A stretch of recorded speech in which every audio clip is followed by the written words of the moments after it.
Dee, we can't hear you.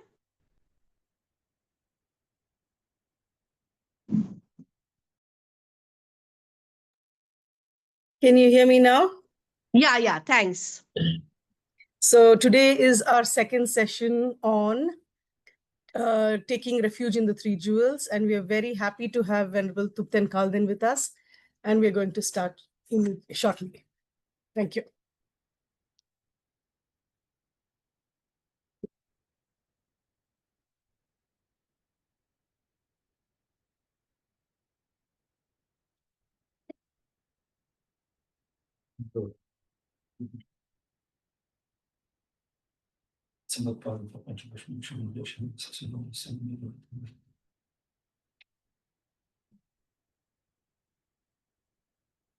Evening. Hello there, everyone. So, as Deepthi mentioned, we are in the second session of this new course that we've started, taking refuge in the three jewels. So, starting in the first session, Venerable Yache had covered some introductory concepts related to this practice of taking refuge in the three jewels. So we're going to take the discussion further, and today's session will cover three or four major topics.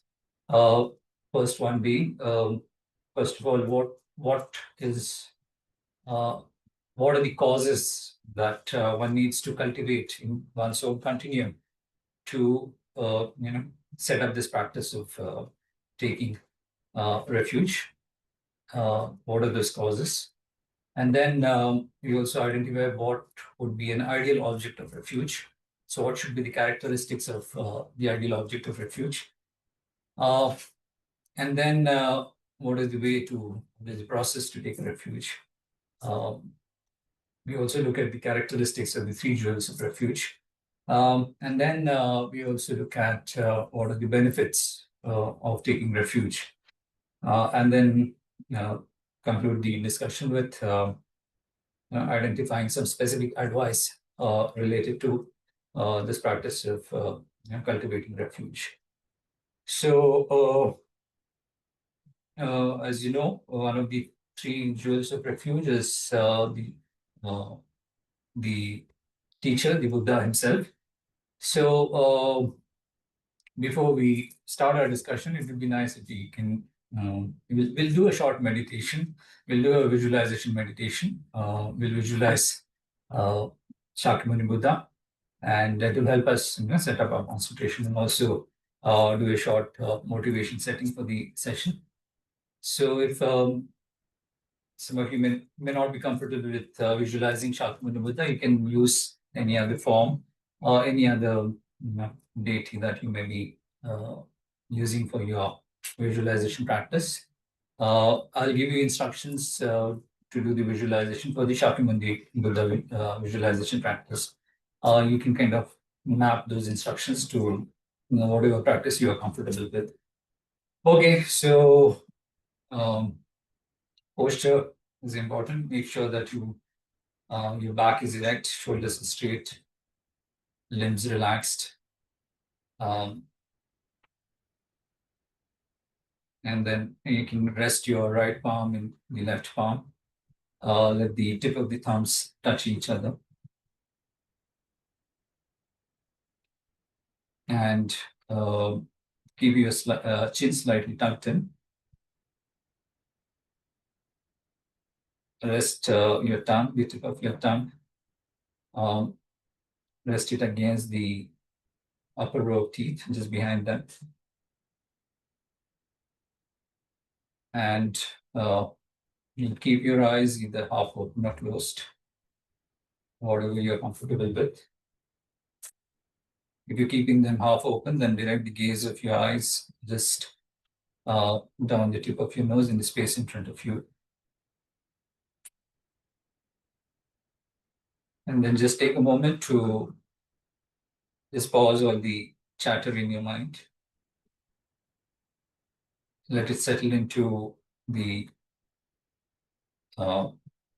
subject that we are going to discuss today.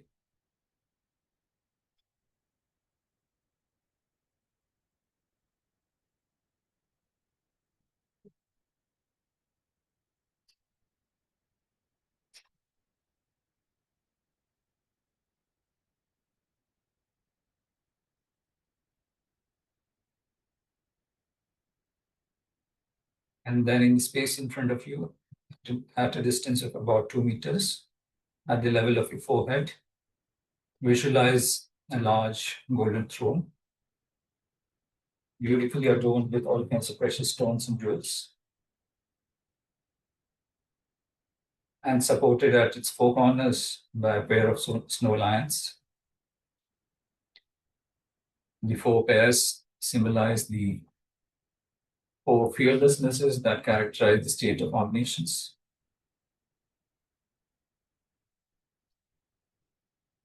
And on this golden throne is a fully blossomed lotus. The lotus signifies that just like it blossoms in muddied water, the seed is unstained by the defilements of samsara.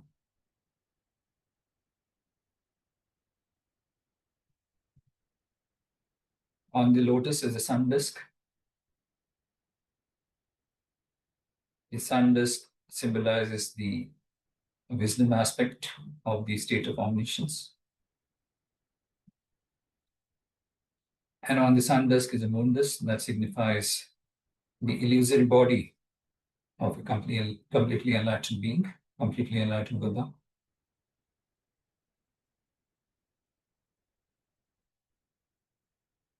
So the sun disk and the moon disk could also signify the unification of the wisdom and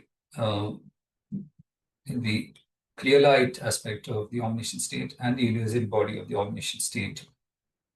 And the Buddha seated on these three seats signify that he's accomplished the unification of the clear light aspect and also the illusory body.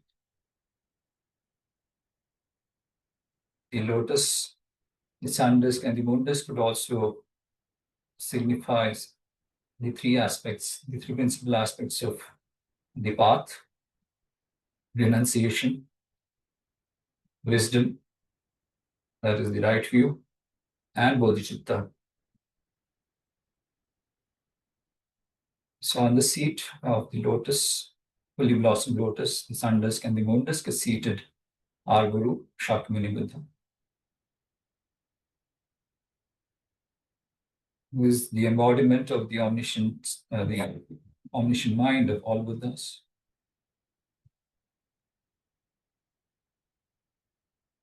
He has eliminated all obscurations, all the afflictions, and perfected all the realizations.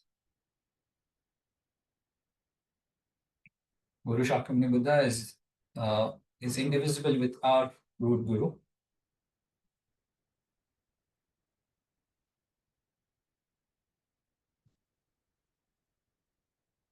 And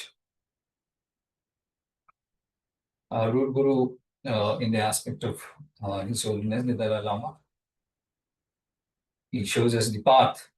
So Guru Shakyamuni Buddha is indivisible with our root Guru.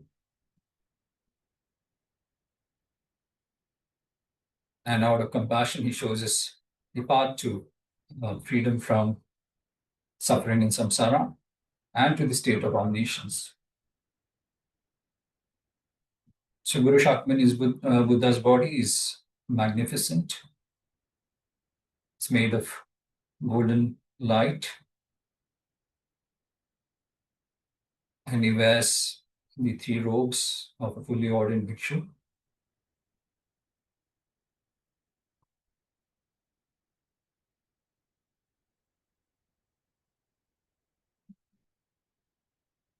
His face is beautiful and has a gentle smile.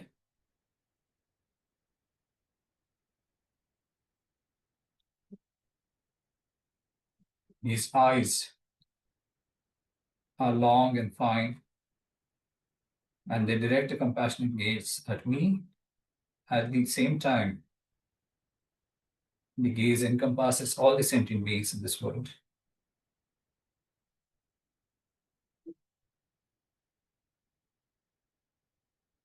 The eyes are half closed, signifying that Guru Shakyamuni Buddha is in a state of meditative equipoise, meditating on the ultimate nature of all phenomena. At the same time, they're half open, signifying that while Guru Shakyamuni Buddha is in the state of meditative equipoise, he is at the same time, out of compassion, working for the welfare of all sentient beings.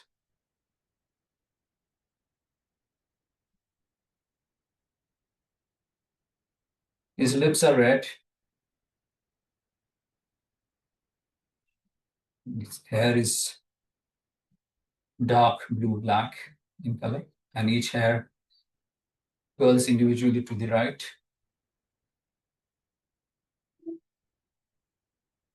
There's a pinnacle on his crown. It's called the Ushnisha.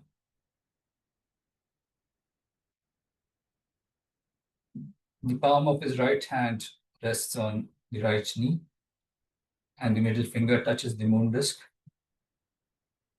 signifying that he has conquered the Mara or Devaputra.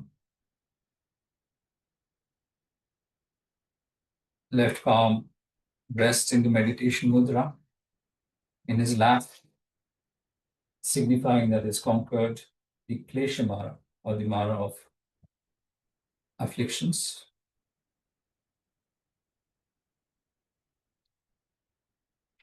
And it holds a ball, a begging ball, filled with pure nectar, signifying that he's conquered the Mara of the aggregates, or the Skanda Mara.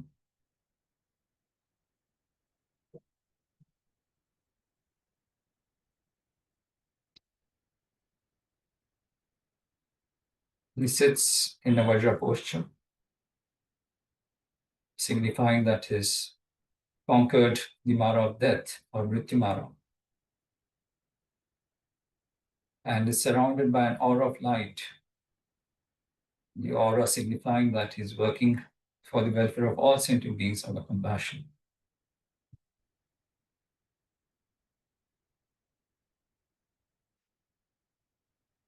So every aspect of his physical being signifies the perfect realizations that he's actualized,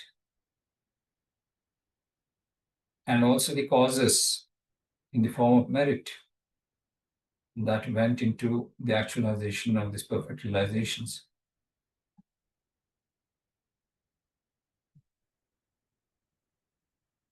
Guru Shakyamuni Buddha embodies the Guru, the Buddha, the Dharma, and the Sangha.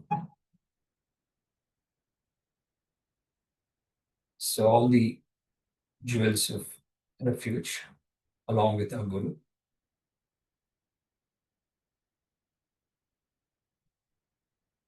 And then rays of light emanate from Guru Shakyamuni's Buddha and pervade the entire space in all the 10 directions. And at the tip of each ray of light manifests Guru Shakyamuni Buddha himself to ripen each and every sentient being in this universe. One such ray of light is directed towards me. And at the tip of that ray of light manifests Shakyamuni Buddha, who lovingly looks at me and smiles and says, "Son of lineage, if you want to attain liberation from samsara, I'll guide you." Thus saying, he also promises to liberate me from the suffering in the miserable realms, and also show me the path to omniscience.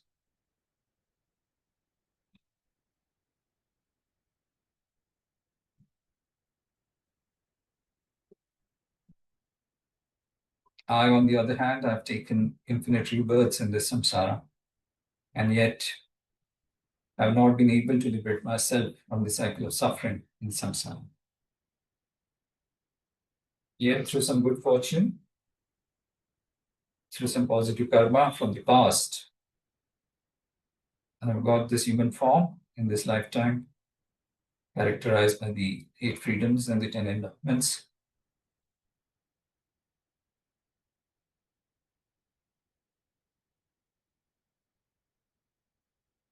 And I have access to the Dharma, to the wonderful teachings that the Buddha gave. But there's no certainty that these freedoms and endowments will persist. At the time of death, I'll be separated from these freedoms and endowments.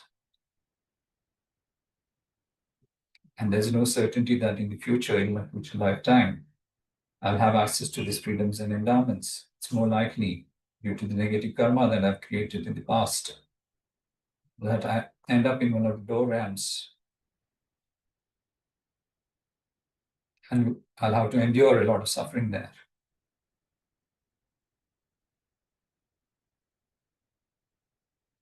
Even if by chance, through some positive karma, if I'm reborn in the higher realms, the fortunate realms, as a human or a god, there's a lot of misery and suffering in these realms too.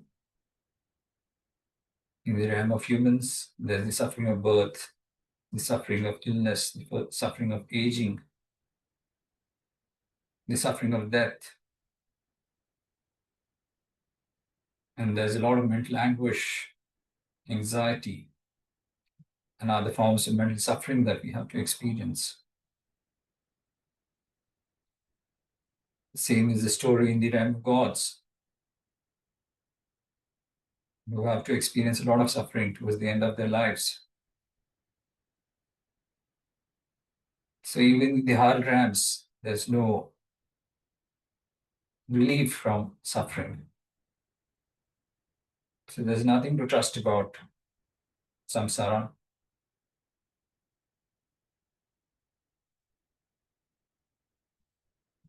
Yet in this lifetime, through some good fortune, I've got this perfect human rebirth, along with access to the doctrine, the Buddha's teachings. And through whatever intellect I have, I can discriminate between phenomena, between the flaws of existence in samsara, and liberation from the cycle of suffering in samsara. So I should use that discriminating power to resolve that I'll work towards liberating myself from the cycle of suffering in samsara. Yet, mere individual liberation would not be a sufficient goal. It would still mean that my near dear ones, those connected with me, and those beyond my immediate circle of friends and relatives, all of these people would still be exposed to the consequences of their karma and would continue to abide in samsara and continue to suffer in samsara. It would be better if I make effort to help them too on this path of liberation from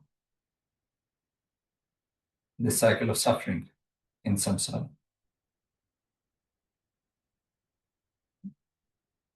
But at the moment, I do not have a meaningful capacity to help them. I can develop that capacity if I attain the state of omniscience.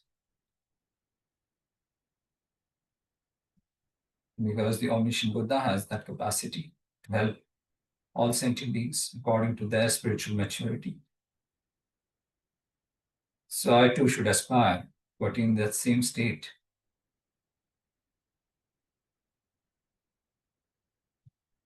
So in my pursuit of that state of omniscience, I need some guidance, some assistance. And that guidance would come in the form of the teacher who shows the path, the jewel of Buddha, the Buddha Ratna, the path itself in the form of the realizations in the continuum, the mental continuum of disciples who practice the path, and in the form of the scriptures that the Buddha taught. It's the jewel of Dharma, or the Dharma Ratna. And the assembly of practitioners who cultivated insights into the path, who therefore can assist me in cultivating the same kind of insights. So the assembly of the practitioners called the Sangha Ratna.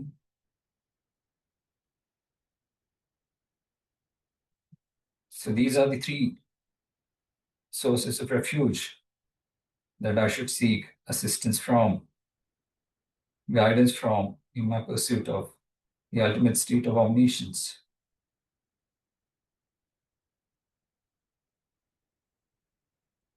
So let's do a short refuge prayer. Namo Gurubhya, Namo Buddhaya, Namo Dharmaya, Namo Sanghaya. Namo Gurubhya, Namo Buddhaya, Namo Dharmaya, Namo Sanghaya. Namo Gurubhya, Namo Buddhaya, Namo Dharmaya, Namo Sanghaya. Now, with the three jewels of refuge visualized in the space in front of you, let's just make a short offering of the 7 limbs.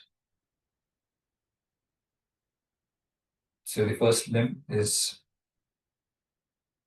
the limb of homage. So with the 3 jewels visualized in front of you, offer prostrations with your body, speech, and mind.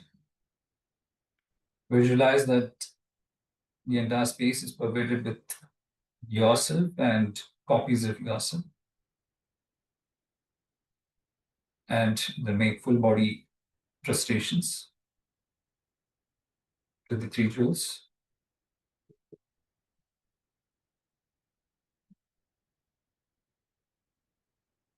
Then the second limb of making offerings.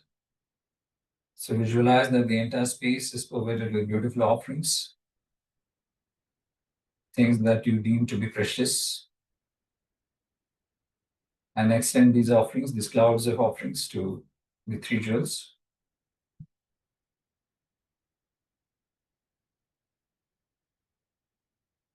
Then the limb of confessions. So some of us might have the Upasik vows. Some have I have the Bhikshu vows. So we may have committed some transgressions, infractions. So let's confess those infractions and resolve not to commit them again.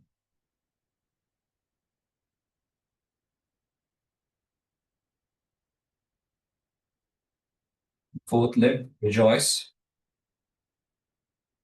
So rejoice in the merit created by the enlightened beings, the Buddhas, the Bodhisattvas, the Arhants, Shravaka Arhants, Pratyabhuddha Arhants,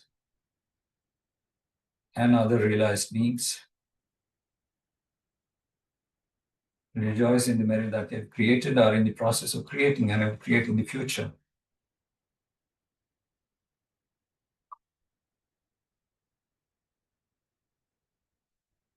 And then make a plea for our gurus not to pass into the state of nirvana.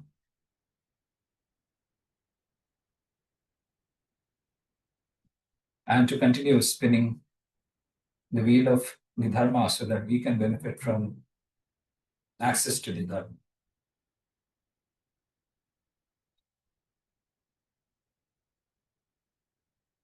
And then the last limb, dedication. So dedicate all the merit that you've accumulated and will accumulate in the future to the cultivation of the mind of enlightenment or bodhicitta.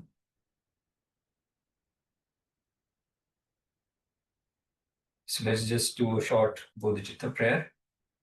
I go for refuge until I am enlightened to the Buddha, the Dharma, and the Supreme Assembly. By my practice of giving and other five perfections, may I become a Buddha to benefit all sentient beings.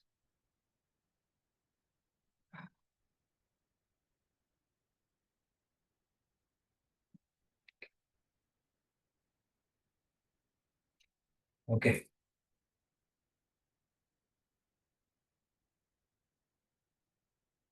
Oh, all right. So, like I said, in the first session, we discussed, or Venerable Acharya discussed some introductory concepts pertaining to this practice of cultivating refuge.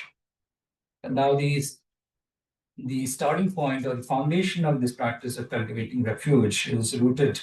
It is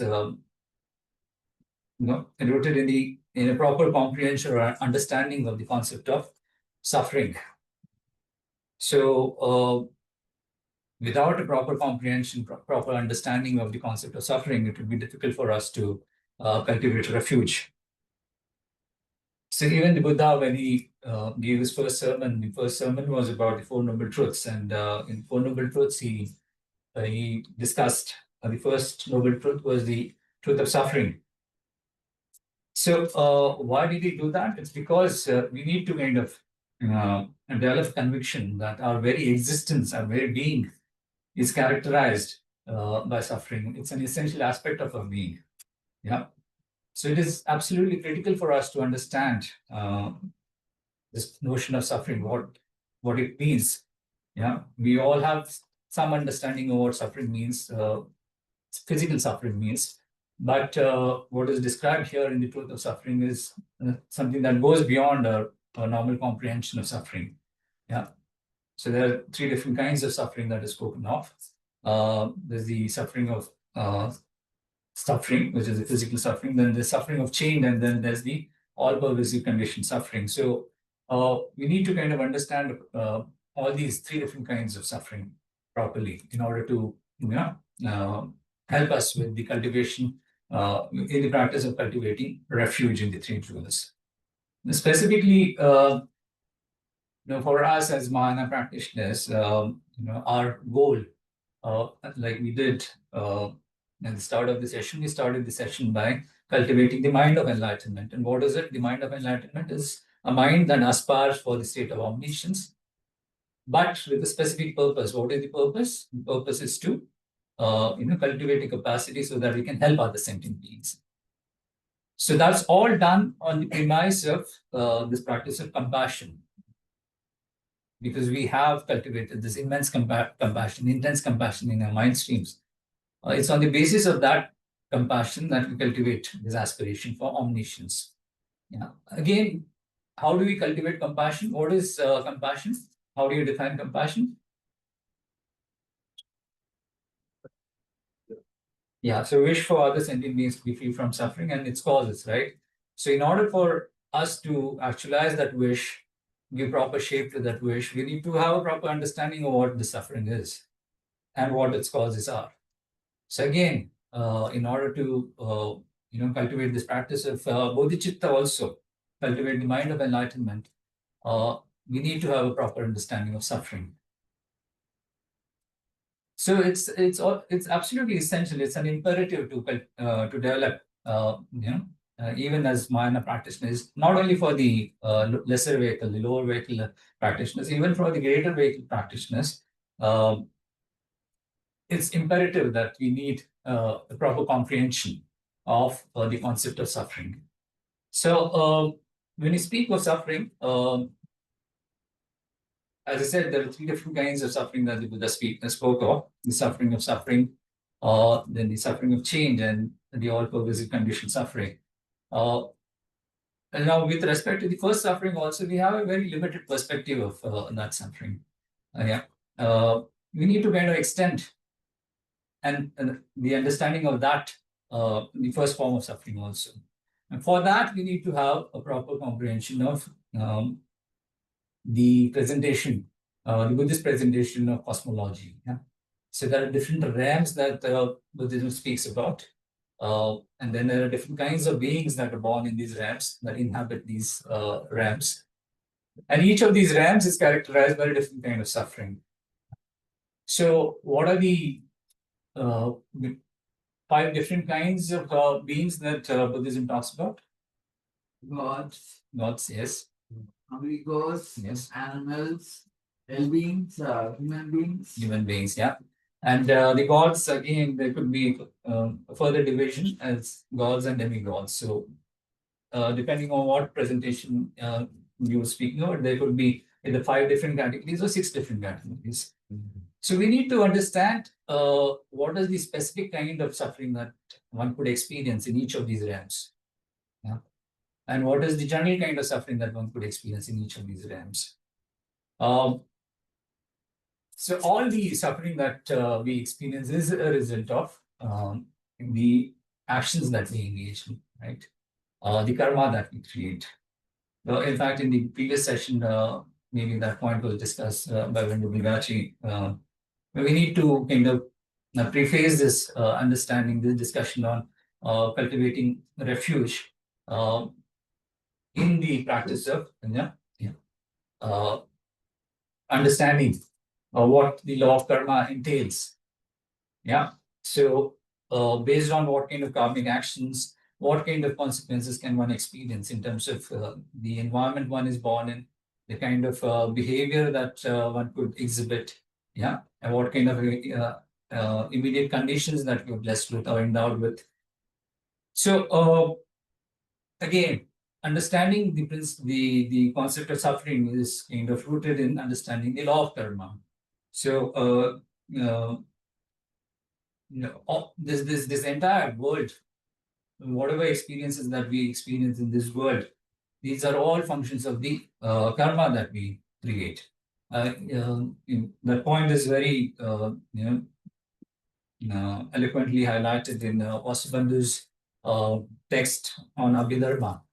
So he's author. He's also composed a commentary on his own text. So in his commentary to his treasury of higher knowledge, he says, in samsara, ripening through karma, from the ripening first to last, whatever is heaviest, the nearest, the most familiar, and that done earliest. So he says, yat guru, yat asanna, yat abhyastam, krutam cha yat purvam vipachyate karma sansare. So yat the guru means whatever is the heaviest karma. Yeah. Yat the asanna means whichever is the most proximate karma. And yat the abhyastam, whichever you are most accustomed to, whichever you are most familiar with. Based on that kind of karma, you will be propelled into a certain realm. And then not just that, in that realm also the kind of conditions that you encounter, those also will be decided by karma, in this order, whichever is the heaviest, whichever is the most proximate, and whichever is the one that you're most accustomed to, most familiar with. So in samsara, ripening through karma, from the ripening first to last, whatever is heaviest, the nearest, the most familiar, and that earliest, that would that would decide what realm one is born in. So what? Yeah. What do you mean by nearest? Is it not physical? Nearest. Approximate. Yeah. Sorry. Yeah. In time. Yeah. In time. So as the nearest in time. So you could have a karma which is equal in terms of the weight, yeah, severity. But from those two, whichever was created earliest, yeah, that would be the one that would ripen first. Yeah. And yeah, so whichever is the heaviest, the most proximate, and then whichever you're most familiar with. So let's say somebody engages in this very severe negative act of taking somebody's life. So what kind of the consequence would that person most likely face in terms of impelling karma. So there are two different kinds of karma, right? We've seen in our discussion of karma, there's impelling karma and then there's completing karma. So impelling karma would be what? Yeah, so rebirth in the hell realm, yeah. For a less severe form of negative karma, it could be rebirth in the animal realm or as a hungry ghost. And then within the, let's say, a person has engaged in the violation, in transgressions of the 10 non-virtues of body, speech, and mind. Let's say lying, the act of lying. So and that person could be born in the animal realm, could be born in the realm of hungry ghost. Yeah. Let's say the person has been, very miserly, not willing to part with his resources in this lifetime. What is the likely consequence in the future in terms of an impelling karma? Probably as a hungry ghost. Yeah. So let's say, and then you could think about a negative karma that person has engaged, on the basis of which that person is likely to be impelled in one of the lower realms. But he has accumulated positive completing karma. So what is the likely consequence of accumulation of those kinds of karmas? So negative impelling karma, but positive completing karma.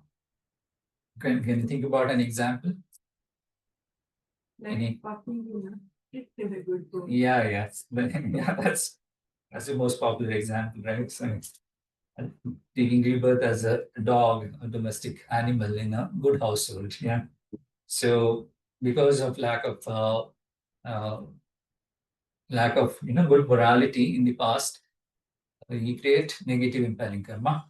But then you probably engaged in acts of generosity and such, because of which you then have accumulated good completing karma. And because of the forces of these two kinds of karma, then you could possibly be reborn as an animal in a good household. Yeah. So you can think about all these different combinations, and yeah.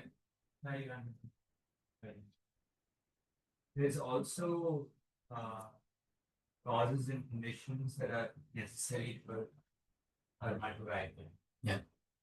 So the order that you're telling us about these crossing levels, it's not absolute, because if the causes and conditions are not ripe enough, then the order can change. Yeah, right? you could alter that. Yeah, like you may have engaged in a very severe negative karma, and let's say that's there in your bank account, but toward the end of this life, because of training in this lifetime, at the last moment, you are able to cultivate the mind of enlightenment, manifest it, and that's a positive state of mind.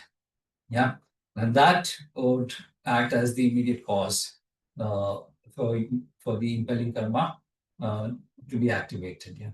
So based on that, then you'll probably have a more positive, a favorable rebirth in the future. Yeah.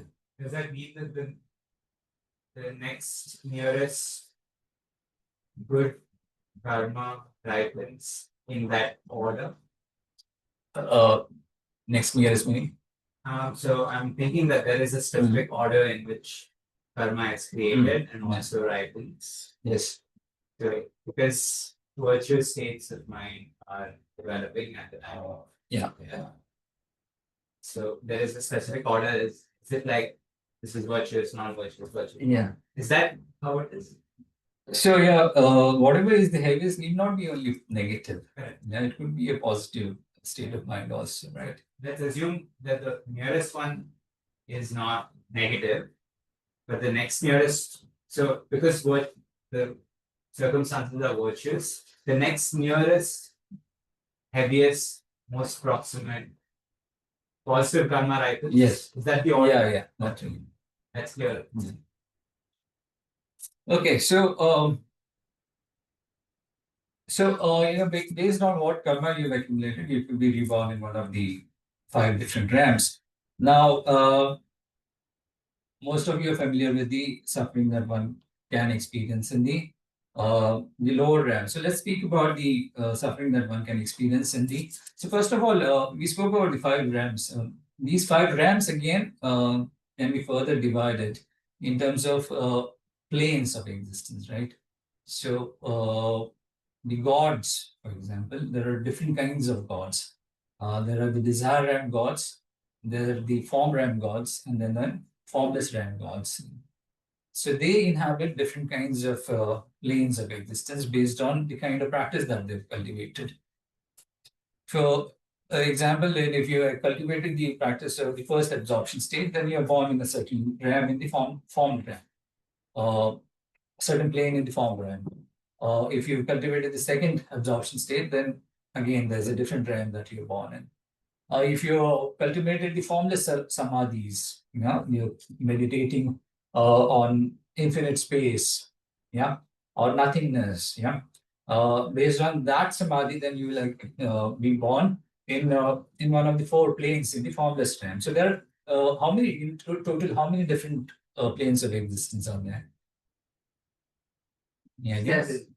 No, 9. For Desire, formless, form 4, Yes. formless 4.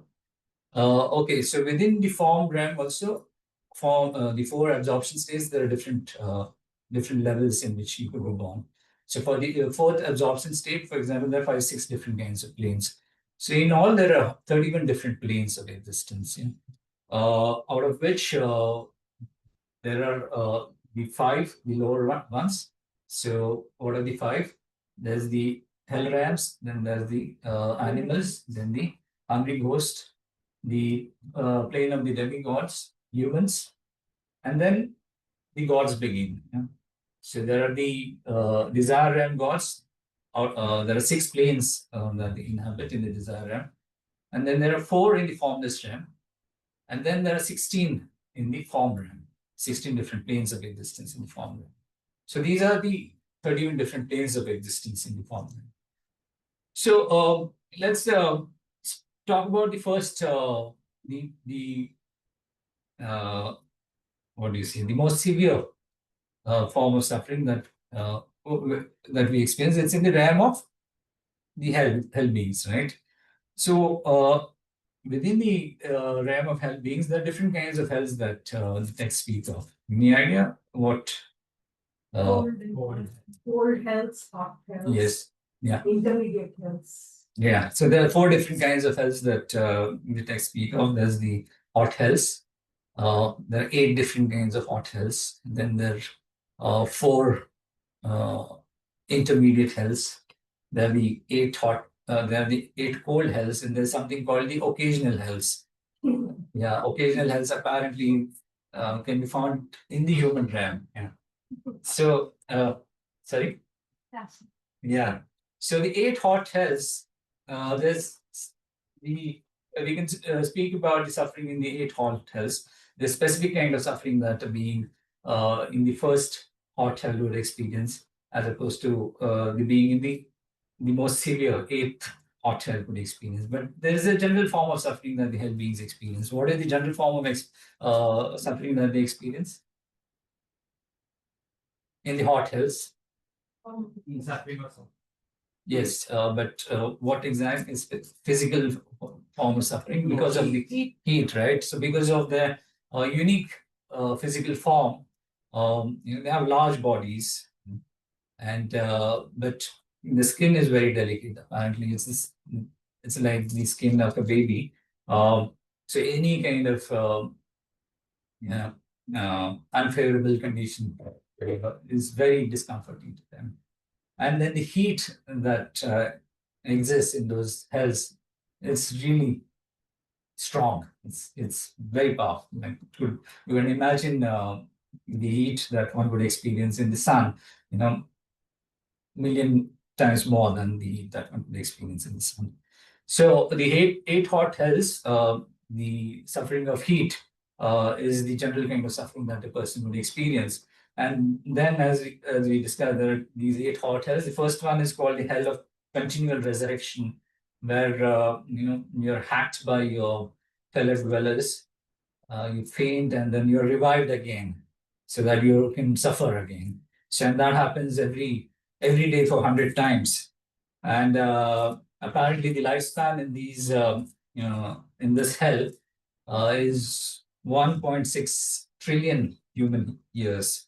So just imagine the kind of suffering that we will have to experience if you're reborn in the first kind of hot hell. Then it kind of gets progressively more severe. And the last one, the eighth hot hell, is called the hell without respite. So what could be the cause of the rebirth here?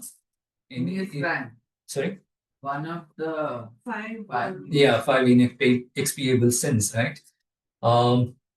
Yeah, and even for ordained people like us, we need to be careful. For us, because of the basis being different, even minor transgressions, minor infractions can lead to rebirth in one of these hells. So it's quite scary, actually. Yeah? It's also a point of debate. Yeah? Why should that be the case? I mean, law of karma is the law of nature, right? Why should a different law apply for a person who is ordained and not ordained? Could be made a promise. Yeah. Buddha and presented. Yeah. Okay. So it's like lying, or like disregarding their interests. Okay. Yeah. Yes. Yeah, also because you're a Sangha at you, Uh-huh. Sangha members also serve as an example. Mhm. So Sangha members breaking vows can actually cause more ripples of Yeah. Yeah. So, for example, the first hot shell, an ordinary being without the vows, if he takes somebody's life, would probably be reborn there. But in case of an ordained monastic, even a transgression of a minor vow can actually lead to rebirth in one of the hot hells, in the first hot hell. So if it is more severe, if you engage in a violation of one of the root vows, then the eighth hot hell is waiting for you. So yeah, you need to be careful. Yeah? You need to read, read through this material also, just understand what the specific kind of suffering one could experience in each of these hell realms in order to further our understanding of the concept of suffering. Then Venerable, yeah. Venerable, may I Yeah, yeah. ask a question? Yeah, Madhvi, yeah.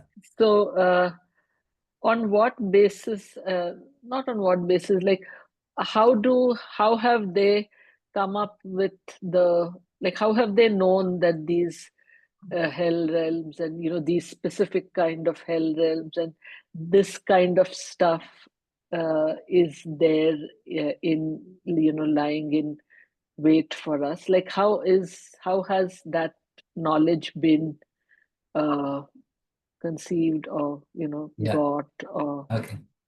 yeah. So did you get the question? Madhavi is asking on what basis such claims? Huh? On what basis 1.6 trillion? Yeah. Yes, he's being more specific with the question. So, what is the evidence to make such claims? Then there are these different kinds of hells, and then the lifespan in a particular hell realm is 1.6 trillion human years. What could be the basis? Anyone? Any suggestion? Buddha said so. And Buddha- Buddha domination, so he said so. Okay. Without the Four Noble Truths, it makes sense. So he said this, so it must also be true. Okay. Anyone else? Yeah. And many others, like the clairvoyant, have gone to the hell. Yeah. Right. It could also be like- It It could also be that they really want to deter people from doing bad things. So Okay. it's like warning Okay. to not. So instilling fear, isn't it? Yeah. But if there's no basis for this, then that would not be a good way to instill fear. Yeah, Madhavi, I think the law of karma from amongst the three types of phenomena is what is called a very subtle phenomena, very hidden phenomena, only to be perceived by an omniscient mind. So for us, we can actually just speak of the general contours of the law of karma. Like we spoke about, impelling karma, what kind of impelling karma would bring a animal rebirth, and what kind of completion karma would bring an animal rebirth in a good household. But the specifics of why this household, why this form of life, those specifics would be accessible only to a omniscient mind. So, you need to uh, study, or rather, you need to kind of engage in cultivating this thing called the faith of conviction. Uh, so you say that this is accessible only to an omniscient mind, and the omniscient mind is then saying that a person endowed with the omniscient mind is making these claims. So for you, it's a kind of a is that knowledge is not directly perceivable by you. It is perceived, or rather, it can be realized only through the testimony of this omniscient mind. So you need to kind of engage in some sort of investigation of what makes that person omniscient, what makes that person a valid kind of source to be relied on. Yeah, what makes his testimony valid? So, the Buddhas have claimed, and then there are people with, lesser powers, like clairvoyant powers, as Archana just mentioned here. Even they've kind of mentioned about the existence of these kind of, ramps. There's this example of Arhant from Thailand, Venerable Acharya Man. He's very popular, very famous in Thailand, and he spoke about some of these, what you would call the supernatural beings, and his encounters with these supernatural beings.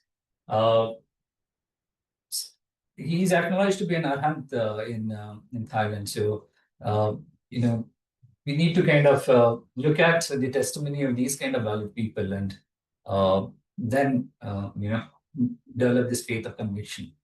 At the moment, we do not have any direct access to this knowledge, but we rely for knowledge on these kind of testimonies every now and then. It's not only in the case of this kind of knowledge. For other kinds of knowledge, also we rely on testimonies of other people that we deem to be valid. And the Buddha is a valid person. He's kind of what is called a praman, or a valid cognition. And there are very specific kind of reasons through which you can come to that conclusion, why he's accepted to be a valid cognition or praman. So maybe some other day we'll go into those reasons. So, but to just summarize, it's on the basis of the testimonies of these people who have attained higher levels of realization. And just one more thing. Yeah, So yeah, they've all been consistent in their observations that this is so. So like, no one's come up and said, they've been it's like, when say a scientist proposes some new theory, then it's peer reviewed, and people say, and some people could disagree and say, no, I have not found that to be so, and then and some people, so like it's held up for scrutiny, right? Yeah. And then it is at the end of it, like, then there's a consensus that okay, this is a valid. So all that has been done for things like this, has it? Sure. Yeah. So the question is, has the Buddha's claims been peer reviewed? Yeah. Anyone wants to respond to that? I think in that sense, all the teachers, they would have looked at it, even the Buddha, and of course, there's only one Buddha, but he must have, if anyone contradicts it, he could probably explain why it's. Yeah. I think it's certified standard. Yeah. So Madhu, I would say that it's peer reviewed. I mean, it's not the claims of only one Buddha, not only Shakyamuni Buddha's claims. These teachings have come through different realized beings. Okay. Even Maitreya Buddha speaks about similar kind of realms. So it's peer reviewed in that sense. This description is quite standard. Okay. Yeah. Sure. So Yeah. at the moment, I think we'll have to go by their testimony. Huh? Yeah. Till you develop your clairvoyant powers, and then you can share your experience with us when you see some of these realms. Yeah. Okay, so let's proceed. So there are the 8 fort hells, then there's something called the 4 surrounding hells.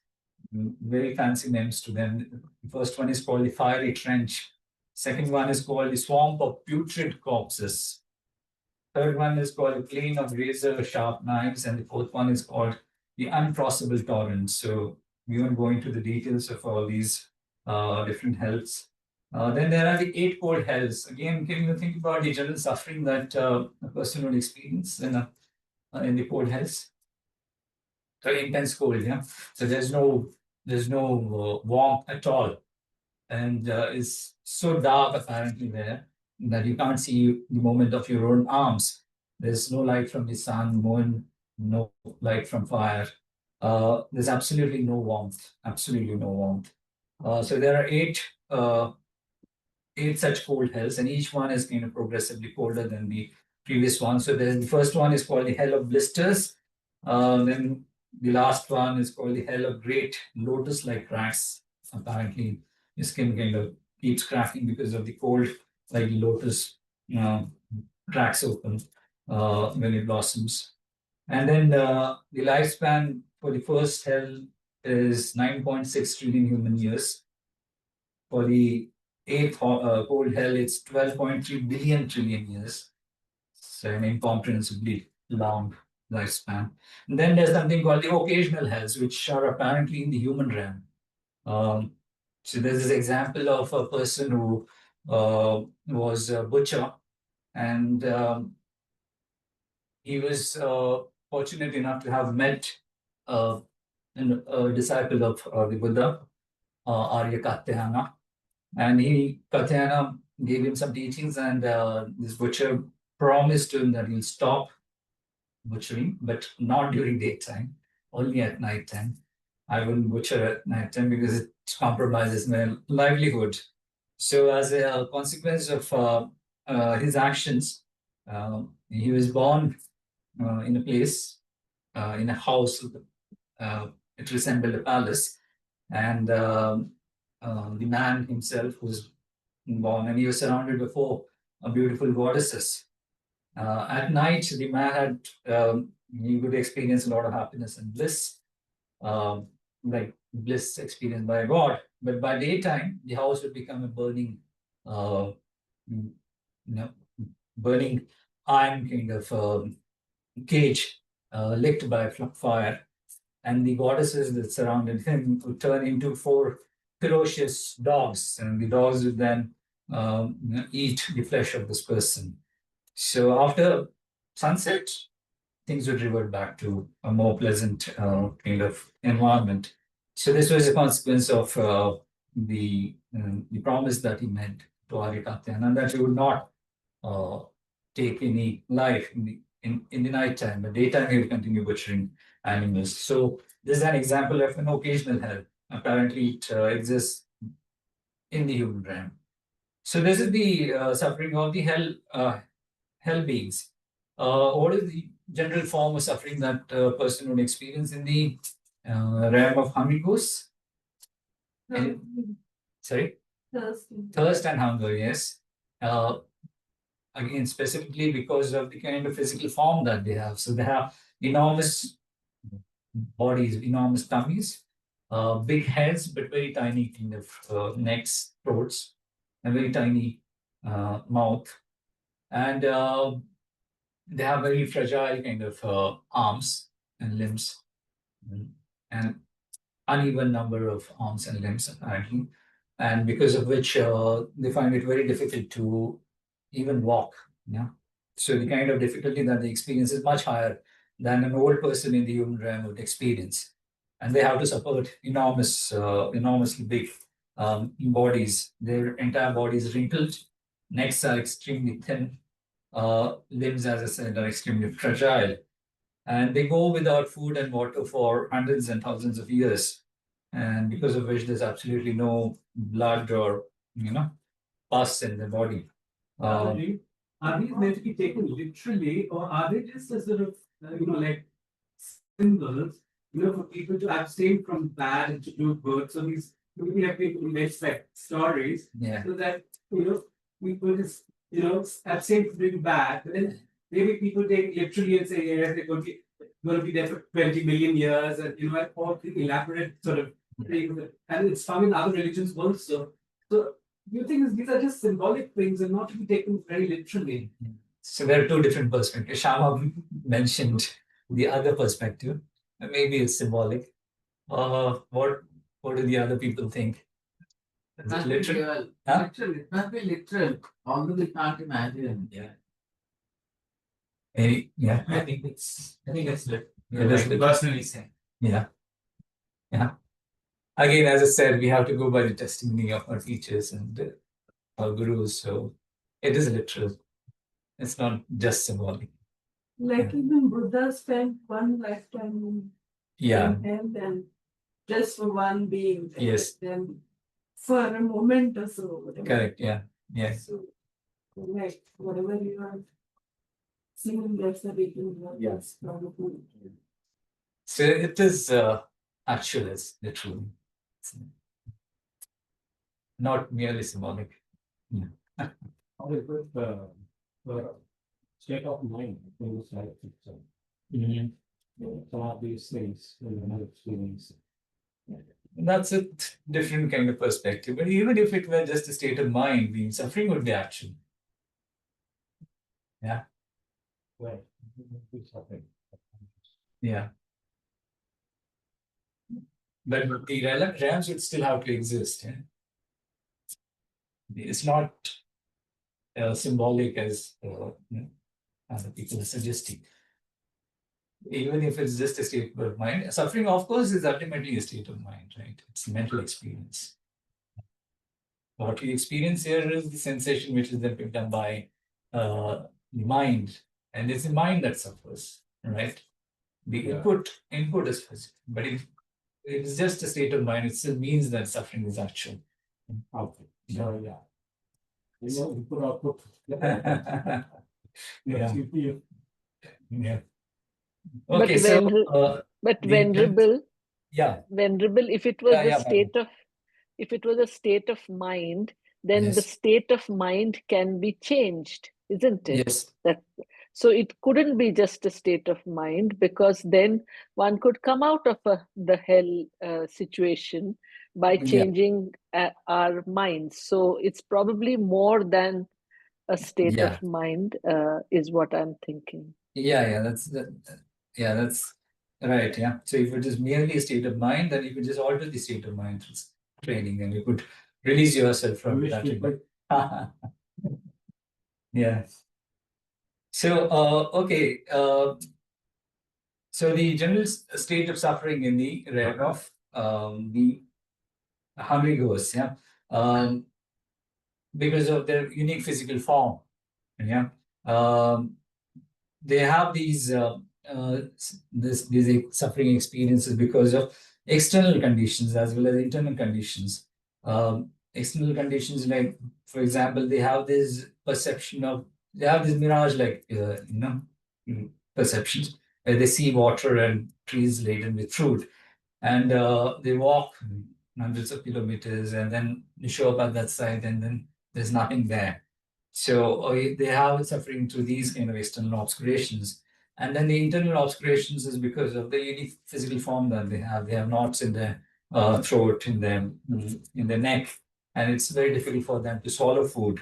So they have all these different kinds of suffering. Then the suffering of the animal realms, in the animal beings, yeah, that is visible to us. Yeah, some of it, not all. Yeah. So, what is the general suffering that characterizes the realm of animals? Fear, Fear, yes, absolutely. Fear, ignorance, yes, yeah, confusion, yeah, dullness, confusion, yeah, anger, attachment. anger, attachment, of course, yes. The Which dominant is ones are not- the fear, yeah, fear, right? Fear, why? Because or being eaten. Being eaten, yes. So being eaten by, one another. So the larger animals prey on the smaller ones, and then a host of smaller ones can prey on a large animal. So it's not just one way, large to small. Even the small prey on the large. Yeah?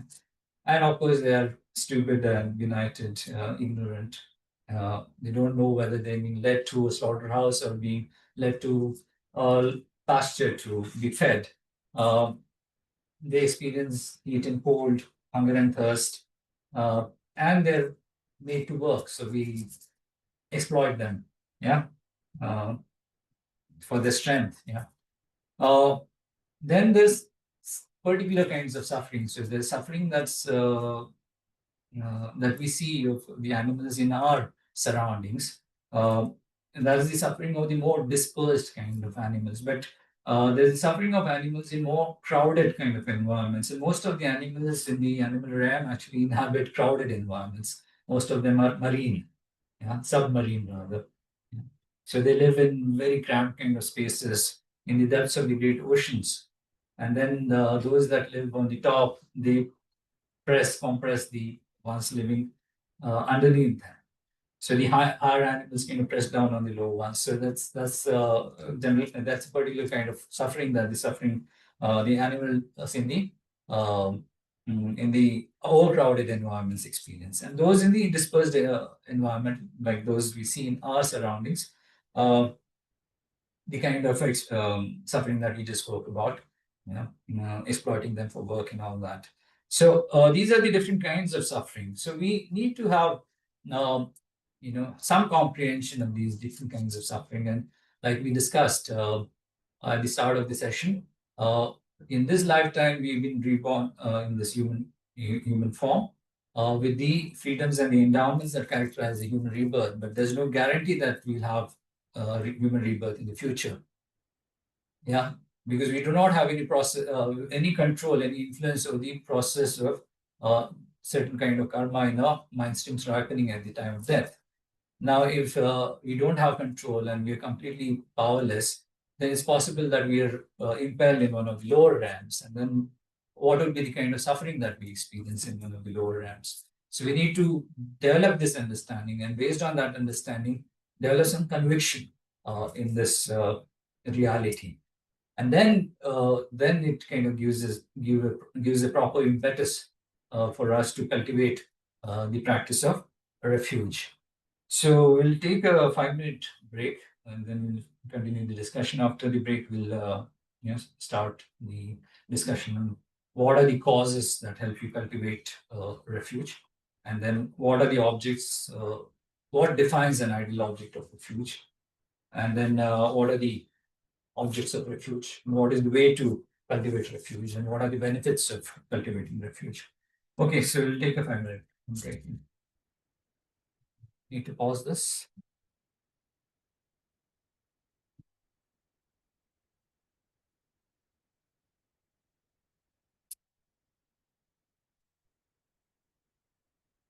Biscuits, they don't use that this way.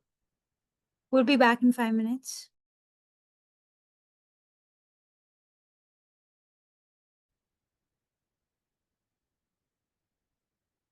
Okay.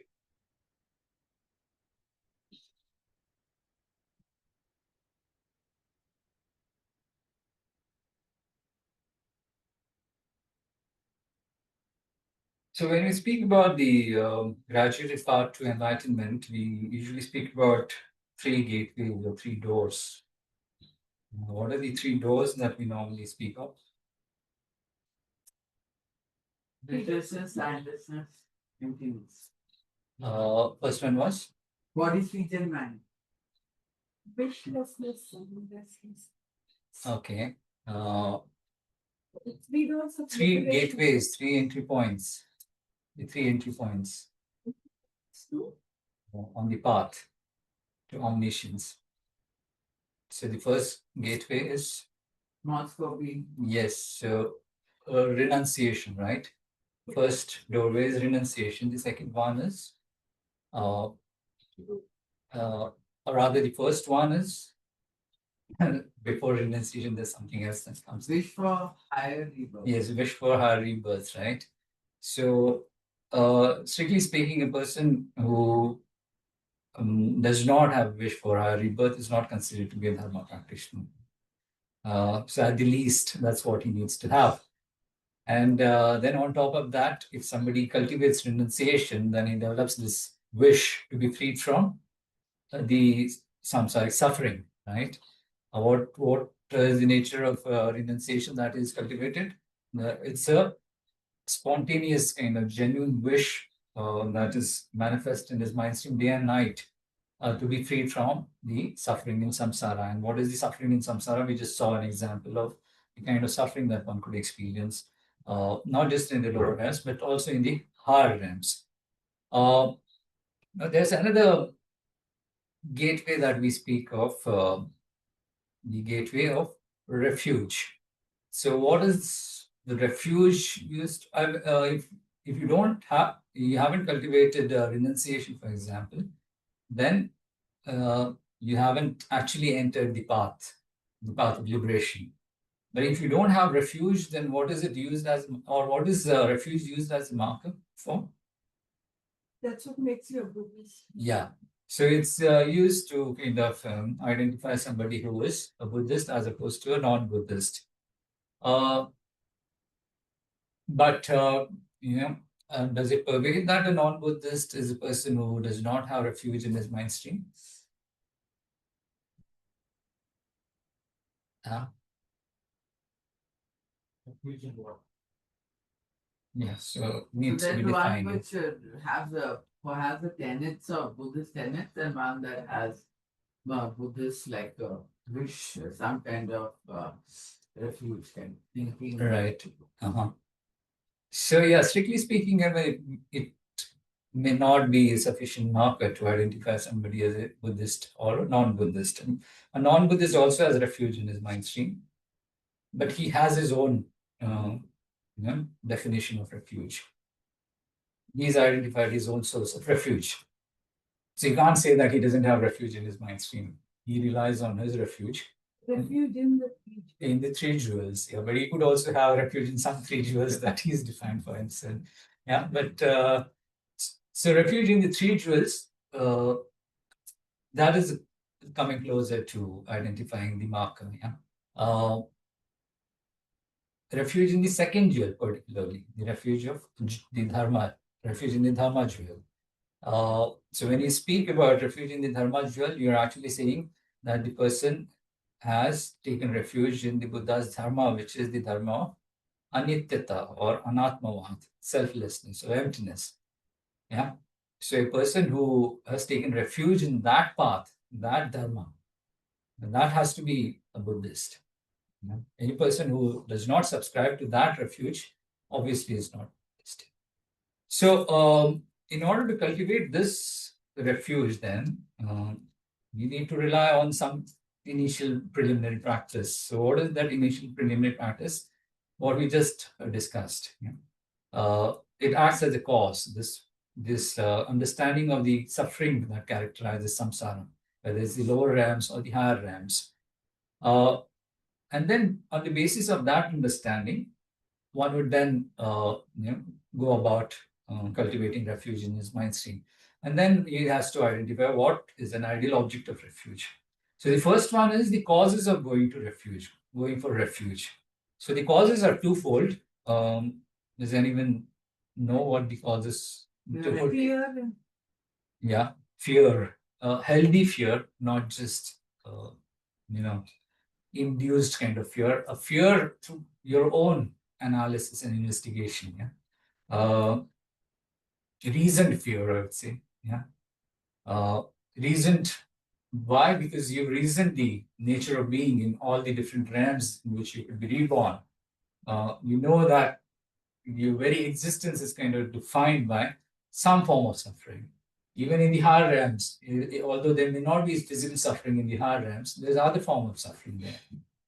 So on the basis of that understanding, you come to the conclusion that wherever it is in samsara, you would always be hounded by some or the other form of suffering.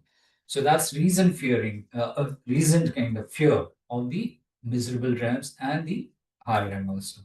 And we know that if we don't engage in proper training, then we would not have any control over where we will be reborn in our next rebirth, in our next lifetime.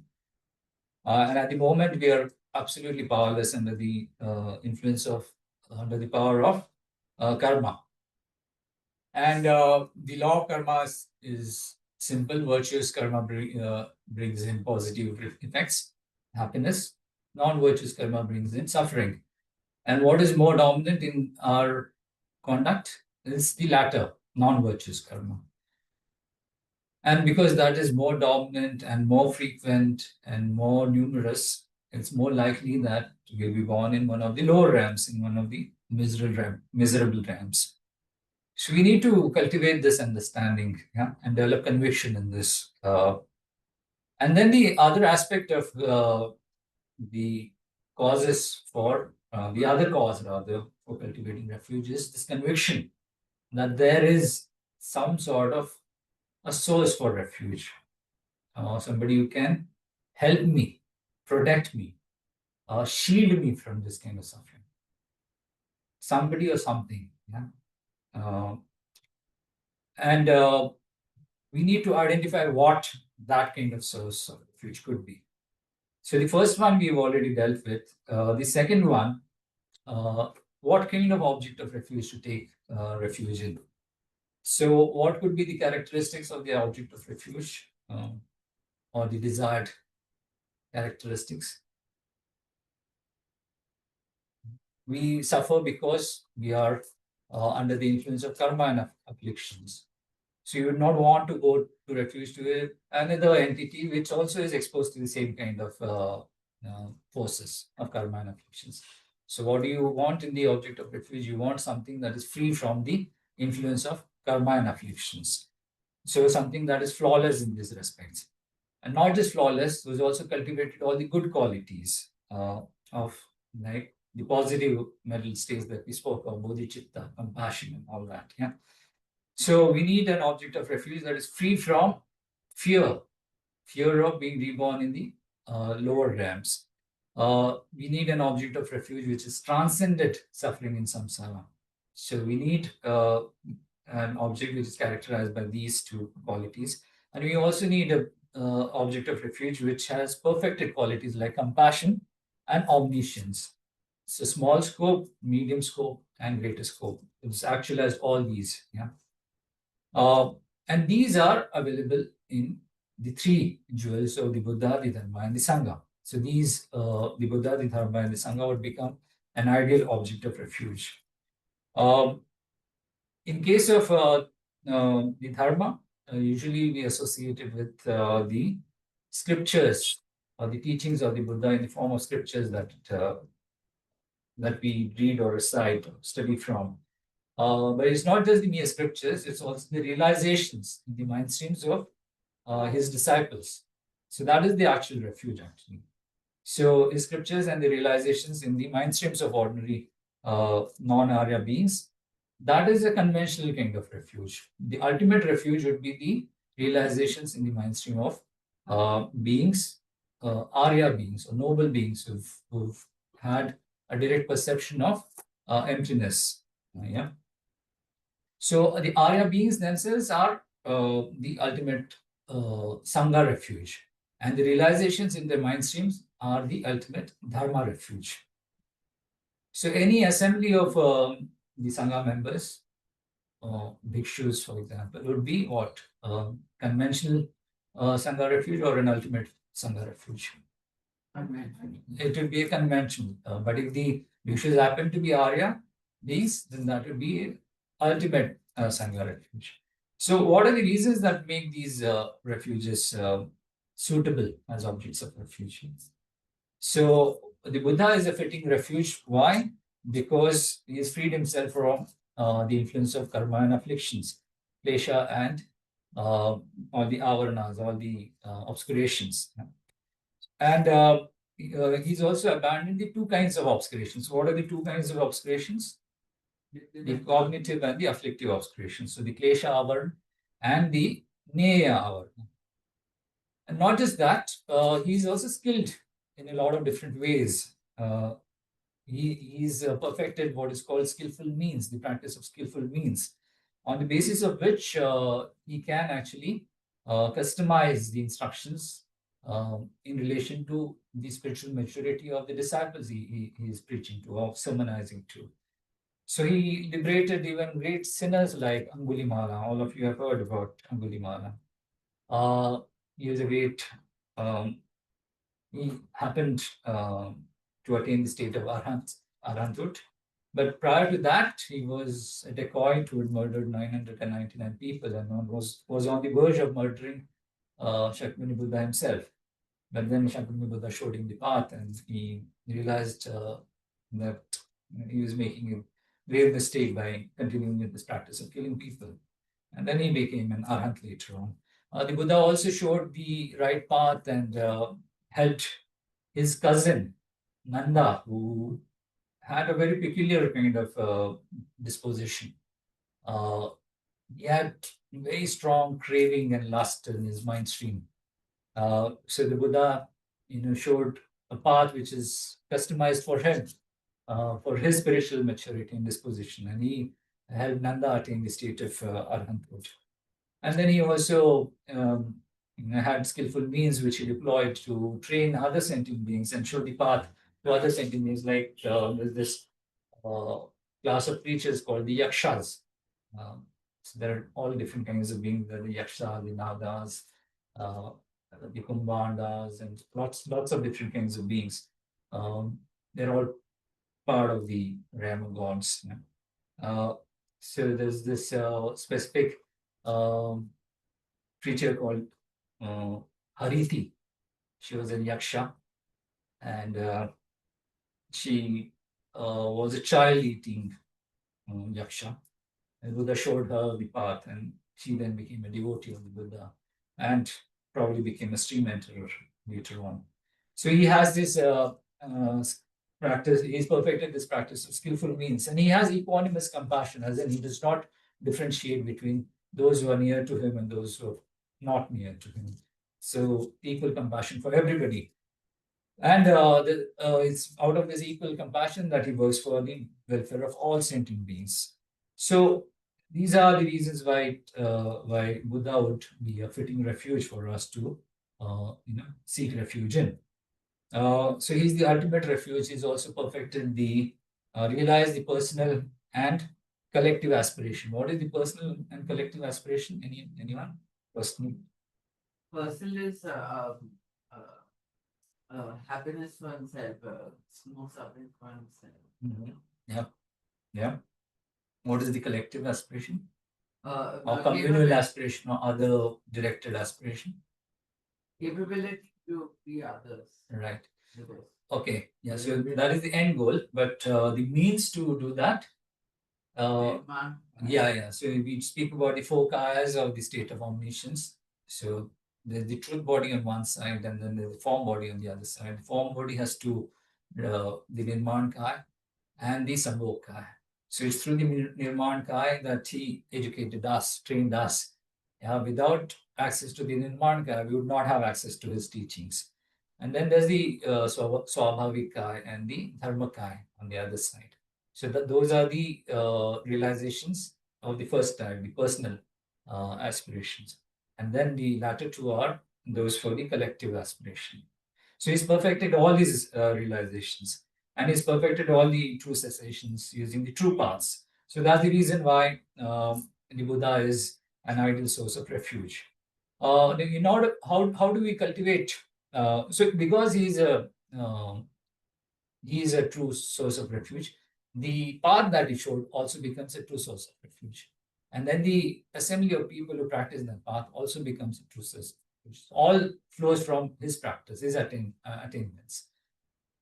Okay, so now what is the way to go for refuge? There are four different aspects to going for refuge. The first one pertains to knowing the good qualities of the source of refuge, the good qualities of, for example, when we speak about the Buddha as an ideal source of refuge, we need to understand the good qualities. We need to know the good qualities of the Buddha. And then we also need to kind of, as to further kind of give further impact to our practice, we also need to kind of understand that these qualities are unique to him and not accessed by other sentient beings, other teachers. Yeah. So how do we get to know the good qualities of the Buddha?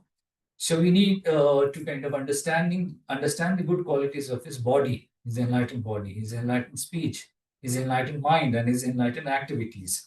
And then, if you cultivate conviction on the basis of this reasoning in the good qualities of the Buddha, then you would cultivate conviction in his path, and hence have an understanding of the good qualities of the Dharma and the good qualities of the Sangha. So, how do we cultivate knowledge about the good qualities of his body? Any idea? How do we do that? How do we get to know the good qualities of the Buddha's body? What characterizes the Buddha's body? Yeah. Yeah. So a completely enlightened being like Shakyamuni Buddha has what is called the 32 major signs and 80 minor marks, indicating great qualities and great personage. So what's so great about these major signs and minor marks? Of course, they're unique, not to be seen in other beings. But we can understand what makes these marks and signs special by understanding the kind of merit that goes into actualizing these. So Arya Nagarjun, in his text Precious Garland or Ratnavali, he speaks about the kind of merit that one needs to accumulate to actualize these signs and marks. So he says, just think about all the Pratyek Buddhas in this world. Think about all the Shravakas in this world. Think about all the Chakravartis of the world, emperors in this world. And think about all the merit that they've accumulated. All that merit, if you add all of that, that merit is just sufficient to produce one single pore on the body of a Buddha. So just one single pore on the body of a Buddha. There are numerous Pratyek Buddha, there are numerous Chakravartis and Shravakas. All that merit put together is just sufficient to produce one single pore of a Buddha's body. Then the merit of all the pores times 100 times the merit that would be required to produce all the pores in the Buddha's body would be the merit that one needs to produce one mark from amongst the 80 minor marks of his body. So how many pores does the human body have? Millions, yes. Apparently 5 million pores. So one pore needs the equivalent of the merit of all the Pratyek Buddhas, the Shravakas, and all the Chakravartis. And there could be like infinite of these in the universe. That is sufficient to produce only one pore. And then multiply that by 5 million, and 100 times that is the merit that one needs to accumulate, the merit for one mark from the 80 minor marks. And the merit of all the 80 marks together times 100 is the merit that one would require to produce one sign from amongst the 32 major signs. The merit of 30 different signs times 100 is the merit that one requires to produce what is called an urna. Urna, anybody knows what is an urna? One of the major signs, major signs. Ushnish and the urna. So leave those two out. The rest 30, the merit for those 30 signs into 1,000 is the merit that one requires to produce an urna. Urna is some sort of a mark here between the eyebrows on the forehead of the Buddha. You see that? Yeah, see it here in the statue. Yeah, you can see it. It's like a Raised part, yeah. Suppose the hair that. Yeah. So that's an urna. And then the merit for the urna multiplied by 100,000 times is the merit that you would require to produce the ushnisha. So ushnisha is a crown protrusion, yeah. The Buddha is shown with the portrait, right? You can see it in the portrait there. And the merit for the Ushnisha times a quadrillion. Merit for Ushnisha quadrillion times is the merit that one needs to have the Buddha's Brahma voice, the speech. So the speech also has unique features. So this is the kind of merit that one requires to actualize the 32 major marks, major signs, and the 80 minor marks of a Buddha. Yeah. So, yeah. Are any of these Shravakas, Pratyeka Buddhas, Arahats, and other perfects, beings, would have any of these marks? One of these? Some would manifest in some. Yeah. The Pratyek Buddhas, for example, they accumulate merit for a lot, for a lengthy duration, 100 years almost. They kind of differentiate themselves from the Shravaka path, inspired by the major marks and the the major signs and the marks of the Buddha's body, inspired by this wish to cultivate those, attain those, and then they practice to attain the merit, accumulate the merit for that. So maybe 1 or 2 marks or minor marks, yeah. Sorry, thanks for that. Yeah, accumulation of merit. Yeah. Okay, so this is how you could kind of cultivate some conviction in the good qualities of the Buddha's body. Yeah. So, what about Buddha's speech?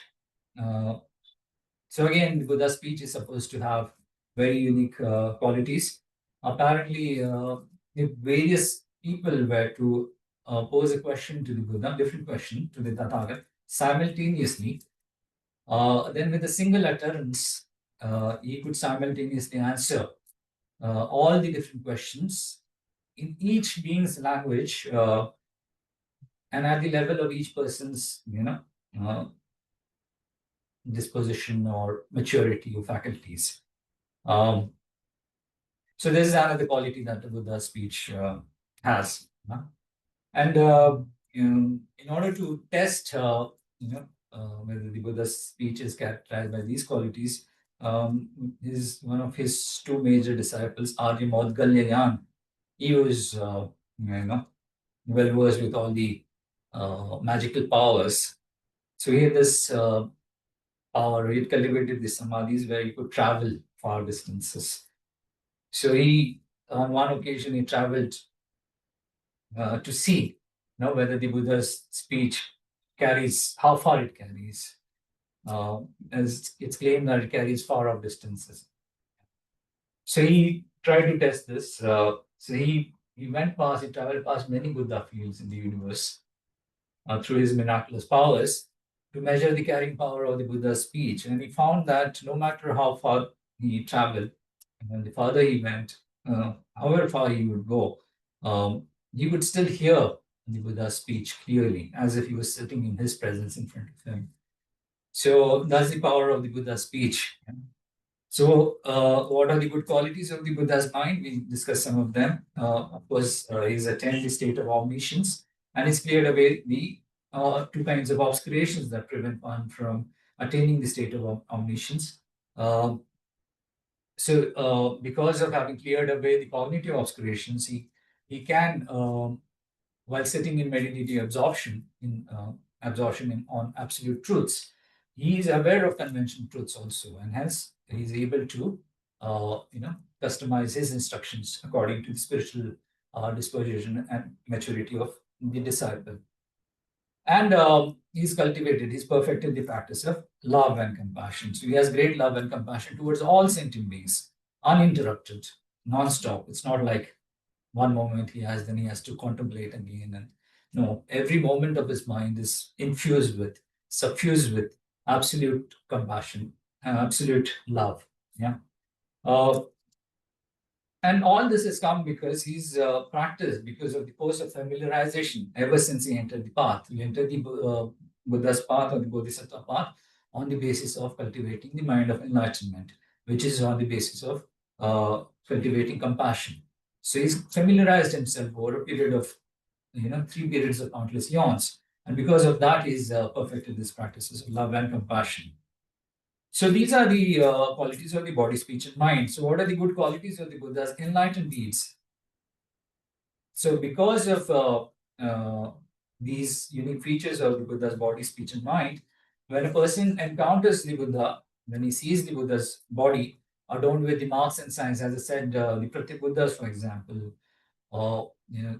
they are inspired. The main goal is to attain the state of liberation.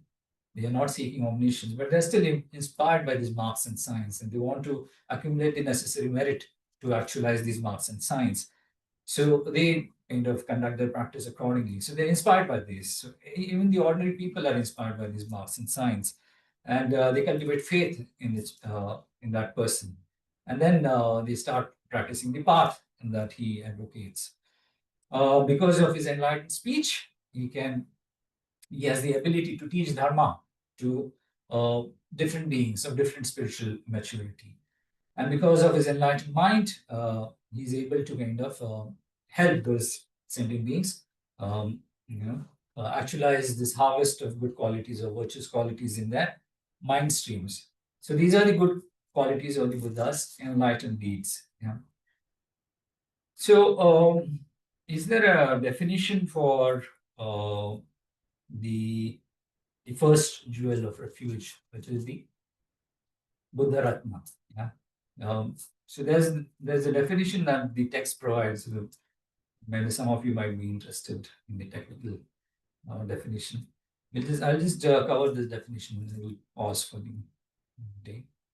So the definition is provided. It comes from a text called the Ratno Vibhanga Uttaratantra Shastra. Uttaratantra Shastra, Mahayana Uttaratantra Shastra, authored by Maitreya. So the definition says, asanskrita mana anabhogamam aparapratyyo uditam buddhatvam jnana karunya shakta upetam dvayarthavat. So he's possessed of two different qualities, dvayarthavat. Yeah. So the definition says that there are 8 different qualities that define a Buddha. The first one is asanskritatva. Asanskritatva meaning he possesses this quality of being free of arising and disintegration. The state of omniscience is uninterrupted. Yeah? It's not like it abides for a moment and then it disintegrates. Not like that. Yeah. And then he has this quality of anabhogatva. Anabhogatva, and then apara pratyatva. Abhisambodhi. So that's the 4th quality. The 5th quality is jnana. The 6th quality is karuna. The 7th quality is shakti. And then it speaks about the dvayarthavat, meaning 2 kinds of aspirations are actualized. The swartha sampat, so he's actualized the personal aspiration, swartha, and parartha sampat. So we spoke about swartha and parartha. Swartha is the first 2 kayas, and the parartha is the latter 2 kayas, which is the form bodies of nirman kaya and sambhogan. So anabhogatva, meaning that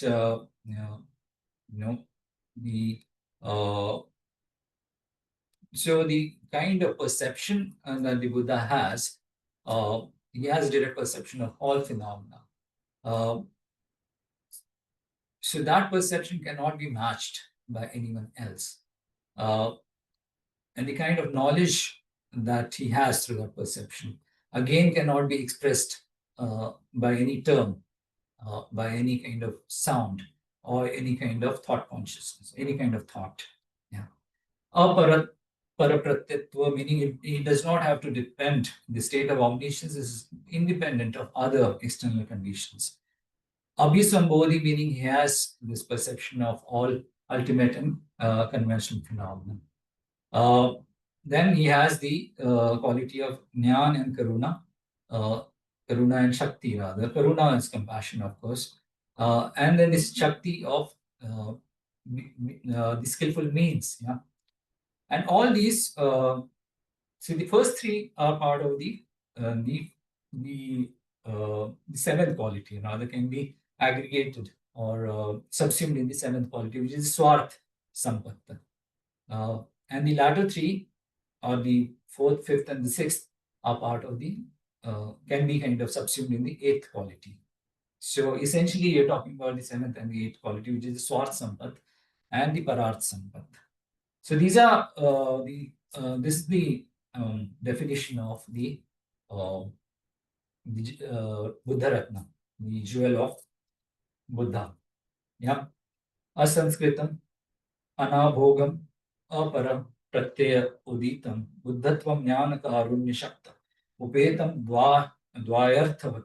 So that's what defines the qualities of the Buddha. Okay, so maybe we'll pause here. Yeah, we don't have enough time to continue our discussion on the Dharma jewel. So maybe it will be covered in the next session. Yeah, Dharma jewel onwards. Okay, so let's just do a short dedication at the end. So just take a moment to reflect on the teachings that and the discussion that we had today. So just adopt the posture that I had described at the start of the session. Keep your back erect, shoulders straight, arms relaxed. And then take a moment to just recollect the discussion we had today.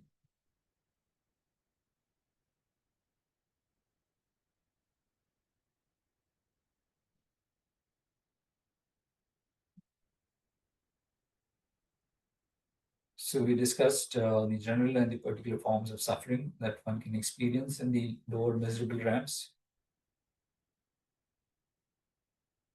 And on the basis of that, we were able to identify one of the causes that could aid us in cultivating refuge. The other cause is to develop conviction in the source of refuge through identifying the qualities that describe that source. And then we discussed the qualities that describe the first source of refuge, the Buddha Ratna.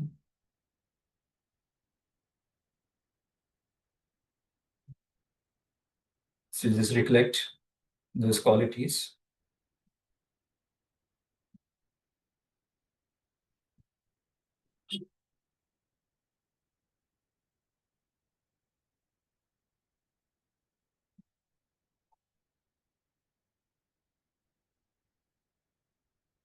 Then be sure, certain that through participation in this discussion, we've accumulated some merit. So let's just direct that merit. So due to the merits of these virtuous actions, may I quickly attain the state of a Guru Buddha and lead all sentient beings without exception into that enlightened state. May the supreme jewel Bodhicitta that does not arise and grow, and may that which has arisen not diminish, but increase more and more.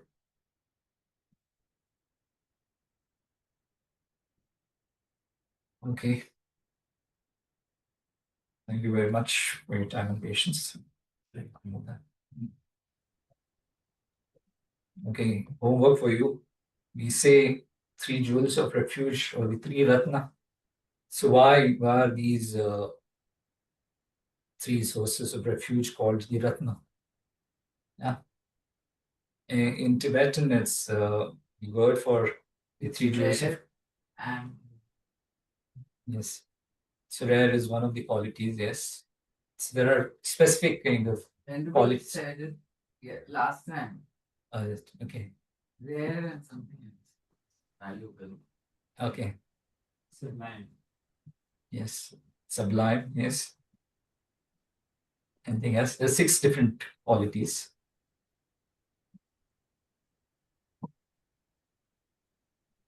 Anything else? Again, it's described in the Uttara Tantra. Maybe I will give you the 6 different qualities. So rare, yeah, their arising in the world is rare. Yeah. They're stainless, so without any kind of flaws.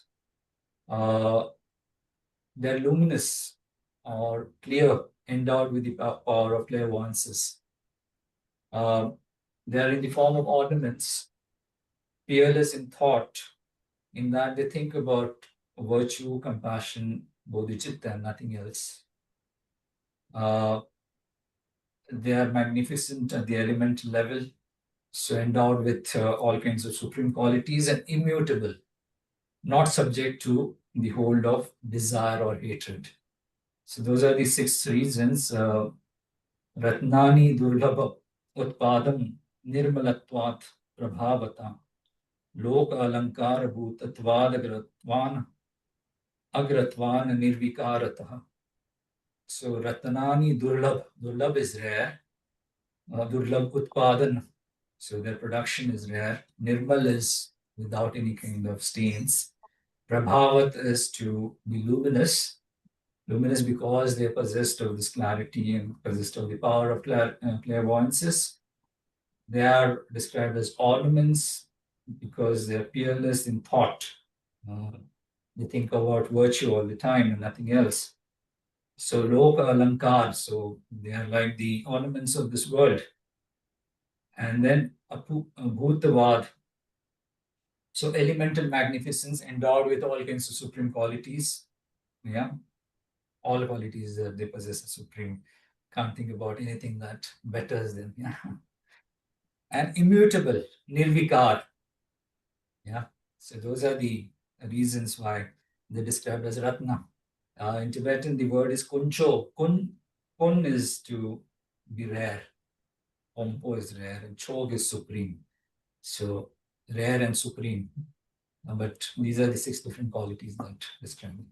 Okay, thank you. Yeah, stop Yeah. here. Thank you, Venerable. Yeah. Thank Okay. you so much. Think about the definition for the Dharma refuge. Find the definition for the Dharma and the Sangha refuge. Thanks, Venerable Kalden. Join us tomorrow at 10 o'clock. Venerable Kalden is going to lead Lama Chopa Guru Puja with a souk offering. See you all tomorrow. We'll have a short Dharma talk before the session. Lama Chopa. We'll have the Dharma talk in the first half and then the Lama Chopa in the latter half. Yeah. Starts at 10. Thank you, Venerable. 10, yeah. Yeah, thank you, Madhavi. Thank you.